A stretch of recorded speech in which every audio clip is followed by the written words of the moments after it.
बिस्मिल्लाहिर्रहमानिर्रहीम। नाज़रीन अस्सलाम वालेकुम। आप देख रहे हैं न्यूज़ टाइम में आज की मेन खबरों में सबसे पहली खबर, इसराइल का ईरान पर ताज़ा तरीन हमला, 2 जनरल, 3 जौहरी साइंसदानों समेत 65 शहरी शहीद। मजीद हमलों का इसराइल ने ऐलान कर दिया। इसराइल ने जंग में ईरान को गजा से पहले तरजीह पर रख लिया। और इसके अलावा ईरान ने कहा कि इसराइल पर जल्द खैबर मिसाइल दागे जाएंगे और दुनिया हैरान रह जाएगी।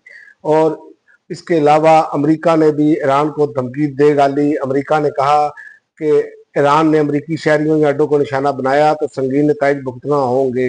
अमेरिका का ये बयान दरहकीकत ईरान को रोकने की कोशिश और इसराइल के हमायत में वाजिया पैगाम है। और दूसरी जानिब ईरान ने भी जो है वो इंतबाह कर दिया। उन्होंने कहा कि इसराइल पर जल्द खैबर मिसाइल दागे जाएंगे और दुनिया हैरान रह जाएगी। ये जदीद ताकतवर हथियार जल्द इसराइल सरजमीन पर दागा जाएगा जो इसराइल के लिए हैरान कुन साबित होगा।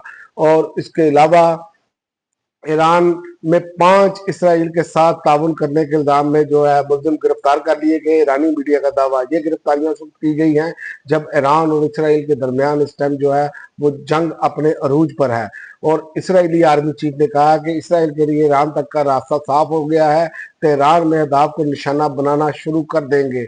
और इसके अलावा पासदारान इंकलाब के जो लीडर हैं उन्होंने कहा है कि अब इसराइल नताइज भुगतने के मराहल में दाखिल हो चुका है। और इसराइल की मदद की तो अमेरिका, बरतानिया, फ्रांस के अड्डों को भी निशाना बनाएंगे। ईरान ने भी धमकी दे डाली। अमेरिका में जो है वजीर आजम का ईरानी सदर से राब्ता, इसराइली जारहियत के खिलाफ ईरान की मुकम्मल हमायत और यकजहती का इजहार। वजीर आजम ने इसराइली हमलों को आलमी कवानीन की खिलाफ वर्जी करार दिया और ईरानी सदर ने हमायत पर शुक्रिया अदा किया।